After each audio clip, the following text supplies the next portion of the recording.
বন্ধুরা, আজ আমি সোয়াবিনের মুইঠা রেসিপি নিয়ে হাজির হলাম। খেতে দারুণ লাগে, অবশ্যই ট্রাই করুন। প্রথমে আমি নিয়েছি নিউট্রেলা। 200 গ্রাম নিউট্রেলাকে প্রথমে কড়াইয়ে আমি ঢেলে নিলাম। এবার সেদ্ধ করার জন্য জল দিয়ে দিচ্ছি। পরিমাণ মতো জল দিয়ে এটাকে আমি ভালো করে সেদ্ধ করে নেব। সেদ্ধ হয়ে এসছে, দেখুন, ভালো করে নেড়ে চেড়ে সেদ্ধ করে নিতে হবে। খুবই সহজ রান্নাটা, অনায়াসে আপনারা বাড়িতে বানিয়ে নিতে পারেন। এবার জল ঝরানোর জন্য নামিয়ে দিলাম। দিয়ে এবার আমি ভালো করে সয়াবিনটাকে ধুয়ে নিচ্ছি। দেখুন, ভালো করে সয়াবিনটাকে ধুয়ে এবার সয়াবিনটাকে হাতে করে চিপে জলটা ফেলে দিয়ে দেখুন শুকনো করে নিয়েছি। এরপরে আমি মিক্সিতে এটাকে পেস্ট করার জন্য নিয়ে নিচ্ছি। খুব বেশি মিহি পেস্ট করব না, এটা আদা খাঁচড়াভাবে পেস্ট হবে। একবার ঘুরিয়ে নিতে হবে মিক্সিতে, তাহলেই হবে, পুরো মিহি হয়নি। দেখুন, এরপরে এর মধ্যে আধা চামচ আদা বাটা, আধা চামচ দিয়ে দিচ্ছি লঙ্কা বাটা, 1 চামচ জিরে গুঁড়ো, হাফ চামচ ধনে গুঁড়ো দিয়ে আর স্বাদ মতো একটু নুন দিয়ে দিচ্ছি আর 2 চামচ দিয়ে দিচ্ছি বেসন। বেসনটা দরকার পড়লে আর একটু পরে দেওয়া যেতে পারে। দিয়ে ভালো করে মিশিয়ে নিতে হবে, ভালো করে চটকে মেখে নিতে হবে। আরেক চামচ বেসন আমাকে দিতে লাগবে। দেখুন, আরেক চামচ বেসন দিয়ে দিচ্ছি। যেহেতু মুইঠা বানাবো, মুইঠাটা হবে সেই রকম মতো একটা পাক আসতে হবে, নাহলে কিন্তু মুইঠাটা হবে না, খুলে যাবে। দেখুন, এভাবে আপনার অনায়াসে মুইঠাটা বানিয়ে নিতে হবে, কোনো ভাঙবেও না, কিছু না। আর বেসনটা বেশি দিলে আবার ভালো হবে না। এইভাবে আমি সমস্ত মুইঠাগুলো বানিয়ে নিয়েছি।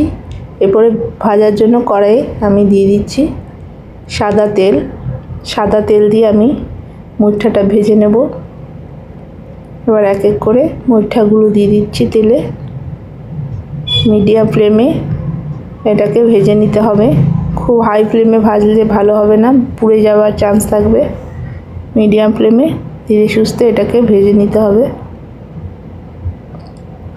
এপাট ওপাট নাড়িয়ে একদম লাল লাল লাল করে ভাজতে হবে।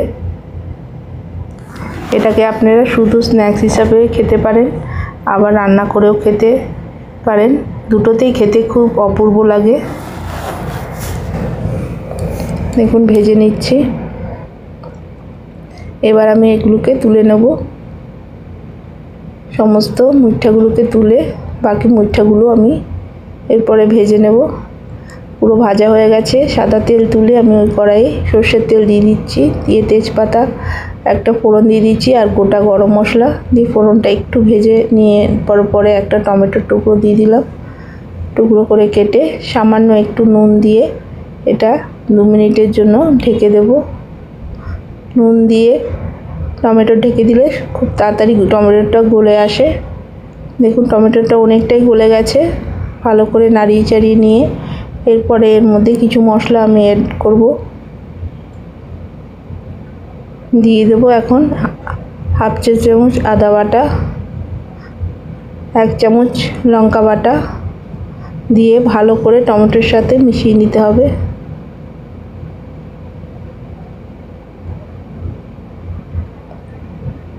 খুবই সিম্পল কিন্তু খেতে অসাধারণ।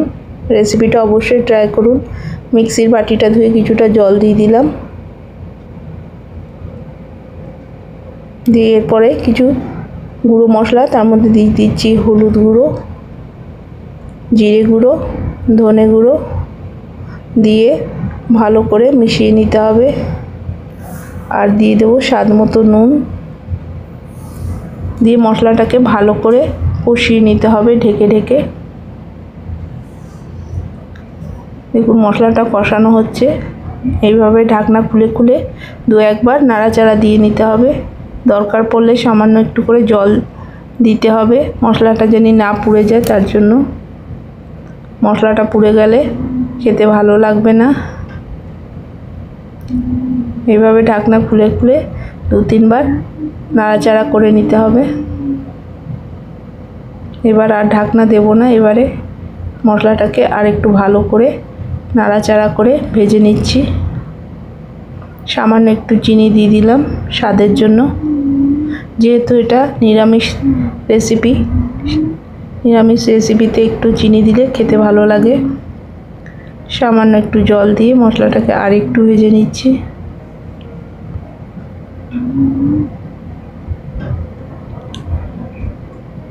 এই হাঁসফাঁস গরমে একঘেয়েমি সবজি খেতে ভালো না লাগলে এরকম সয়াবিনের মুঠা বানিয়ে খান, খেতে অবশ্যই ভালো লাগবে। দেখুন মশলাটাকে অনেকটাই কষানো হয়ে গেছে। এবার আমি পরিমাণ মতো জল দিয়ে দিচ্ছি। খুব বেশি ঝোল এর মধ্যে দিলে ভালো হবে না। দিয়ে এবার ভেজে রাখা মুঠাগুলো দিয়ে দেব। গ্রেভিটা ফুটে উঠেছে ভালোভাবে। গ্রেভিটা ফুটে উঠলে ভেজে রাখা মুঠাগুলো দিয়ে 2 থেকে 3 মিনিট হাই ফ্লেমে ফুটিয়ে নিলেই রেডি হয়ে যাবে সয়াবিনের মুঠার রেসিপি। এটা আমি 2-3 মিনিট হাই ফ্লেমে ফুটিয়ে নেব। একটু ঢেকে 2-3 মিনিট ফুটে যাওয়ার পরে এটাকে গ্যাস নিভিয়ে ঢেকে দিতে হবে। ঠান্ডা হয়ে গেলে দেখুন একদম রেডি হয়ে গেছে। এবার নামিয়ে পরিবেশন করব। ভালো লাগলে লাইক, শেয়ার, কমেন্ট করতে ভুলবেন না। সাবস্ক্রাইব করে চ্যানেলের সাথে থাকুন।